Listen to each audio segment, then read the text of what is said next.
Anda aja dari Nahdlatul Ulama udah melenceng ke NUGL. Sekarang bawa Basim Asy'ari. Sejak kapan NUGL disahkan oleh Basim Asy'ari? Pikir pakai logika. Masih mau nggak terima dengan pernyataan saya? Ya sudah, Anda itu pas kalau seandainya berperang atau debat dengan Wahabi berperang, kalau seandainya Anda masih seperti itu, Anda dengan saya, kita debat asap. Tunjukkan kitab-kitab Anda, kita debat asap. Kapan waktunya? Waduh, jangan sok keras lah bosku. Biasa aja, gak usah ngegas, takutnya nanti salah. Atau cuma modal ngotot tapi kualitasnya minim. Saya kasih paham dulu ya, mengenai NUGL atau NU garis lurus. Catat ini ya. NUGL itu bukanlah suatu organisasi. Anda mau cari dimanapun, tidak akan pernah menemukan keberadaan NUGL secara konkret. Apalagi mengenai ADART dan struktur kepengurusannya, nggak akan pernah ada itu. Saya jelaskan ya, awalnya isu mengenai NUGL itu dimunculkan oleh orang-orang NU itu sendiri, yang kultural, yang khawatir dengan pemahaman beberapa oknum tokoh NU yang dinilai tidak sesuai dengan manhaj yang ada dalam NU. Kemudian disebarkan melalui tulisan dan forum-forum. Maksudnya, waktu itu, entah sekarang ya, di tubuh NU itu ada orang-orang penting di struktural kepengurusan NU, tapi berpaham liberal, pluralisme, Syiah, dan toleransi yang kebablasan. Ya maklumlah, namanya NU ini kan organisasi besar, jadi gak heran kalau ada oknum-oknum yang menyimpang. Waktu itu tapi ya, saya bahas waktu itu, karena Anda nyinggung-nyinggung NU garis lurus, yang mana isu tentang NU garis lurus ini sudah lama. Dan sebenarnya awalnya Kiai Idrus sendiri itu malah tidak tahu menahu tentang NU garis lurus ini.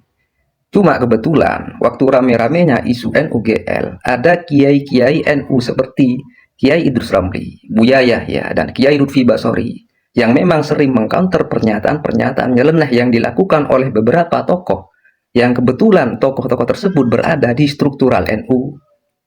Sehingga orang-orang NU kultural yang tidak ingin NU ini dirusak oleh oknum tokoh yang menyimpang tersebut mendukung Kiai Idrus Ramli, Buya Yahya, dan Kiai Lutfi Basori agar menyuarakan NU garis lurus yang tujuannya untuk mengcounter atau meluruskan secara ilmiah pemikiran-pemikiran oknum NU yang menyimpang dari manhaj yang dibawa oleh Kiai Haji Hasyim Asy'ari.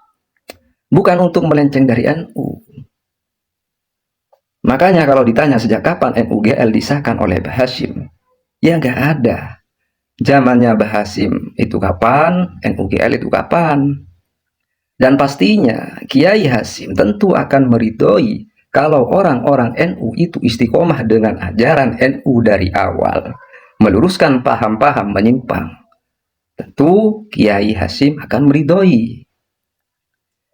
Dengan kata lain, NUGL ini kalau saya bilang hanyalah spirit yang dikemas dalam forum ilmiah untuk membentengi warga Nahdliyin dari pemikiran-pemikiran liberal, pluralisme, Syiah, dan pemikiran-pemikiran nyeleneh lainnya.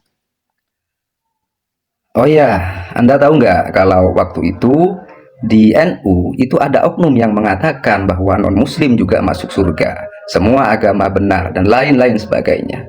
Itu gak akan sesuai dengan ajaran yang dianut oleh NU, gak akan sesuai juga dengan pemikiran Kiai Haji Hasyim Asy'ari. Anda tahu nggak itu? Kemudian Kiai Idrus sebenarnya sudah mengklarifikasi bahwa NUGL bukanlah organisasi, apalagi sebagai organisasi tandingan dari NU itu sendiri. Kemudian juga tujuannya sudah jelas, yaitu sesuai dengan manhaj Ahlus Sunnah wal Jamaah yang dianut oleh NU. Jadi kalau di video yang lain Anda menantang debat petinggi-petinggi NUGL, ya gak akan ada. Wong bukan organisasi, hanya forum kajian ilmiah. Santai ya bos ya, nggak usah pakai otot. Anda nantang debat atau diskusi bab nasab dengan Kiai Idrus, atau kata Anda itu para petinggi-petinggi NUGL. Anda udah yakin nggak dengan kemampuan Anda di bidang nasab? Tunggu dulu. Anda ini bisa baca kitab kuning nggak sih? Saya belum pernah tahu Anda membaca kitab kuning. Ya pernah, tapi belepotan. Ilmu nasab itu materinya kitab kuning atau berbahasa Arab tanpa harokat. Ya kalau belum bisa baca kitab gundul atau masih belepotan, jangan sok yes lah nantang-nantang debat. Jadi gimana kalau Anda baca kitab Fathul Qorib dulu sama saya dan menjelaskan maksud dari kitab yang dibaca. Siap nggak? Jangan ke bahasa nasab dulu. Anda akan melabeli diri dengan sebagai Gus, yang berarti anaknya kiai atau orang alim, dan mungkin juga Anda punya pesantren kan. Mestinya bisa dong cuma baca kitab yang tipis aja lah, Fathul Qorib. Itu diadu sama saya, gimana? Saya tunggu jawaban Anda ya. Bukan saya merasa lebih alim. Maksud saya, kita itu kalau mau diskusi atau mau debat, itu sesuaikan dengan kemampuan dan sesuai dengan standar keilmuan. Baik, saya tampilkan aja video klarifikasi Kiai Idrus Ramli mengenai NUGL. Hadanallah wa iyyakum wal afu minkum. Wassalamualaikum warahmatullahi wabarakatuh. NU garis lurus. Tahun 2015 saya ada undangan ke Batam. Pas belum acara, pengurus PCNU tanya, Pak Yai, apa hubungan Pak Kiai dengan NU garis lurus? Loh, apa NU garis lurus itu? Lah ini di internet ini ada, nama Pak Yai ada. Loh, saya itu baru tahu sekarang. Saya ini belum tahu sudah dianggap jadi ketuanya. Karena sekarang ini zaman internet. Awalnya begitu, kita nggak tahu. Lama-lama karena kita dibilang ketuanya ya sudah, ya wis, saya NU garis lurus mau apa gitu. Samisan sekali. Coba kita ngaku, aku dicurigai. Nggak ada. Akhirnya kita yang dituduh itu siapa? Yang dituduh itu Buya Yahya, Kiai Lutfi, Baswari, saya yang dituduh. Terus ini yang tertuduh. Sebenarnya juga yang bisa dituduh Kiai Najih, cuma karena Kiai Najih putranya Kiai Maimun, selamat beliau. Itu bedanya nasab ya. Nasab itu menentukan nasib kadang itu. Sebenarnya yang banyak mengendalikan beliau, Kiai Najih itu. Karena kita kan sering ketemu kan. Ya, nah, NU garis lurus ini sebenarnya apa? Bukan organisasi. Gak ada namanya organisasi NU garis lurus. NU garis lurus ini hanya forum silaturahim, silaturahmi.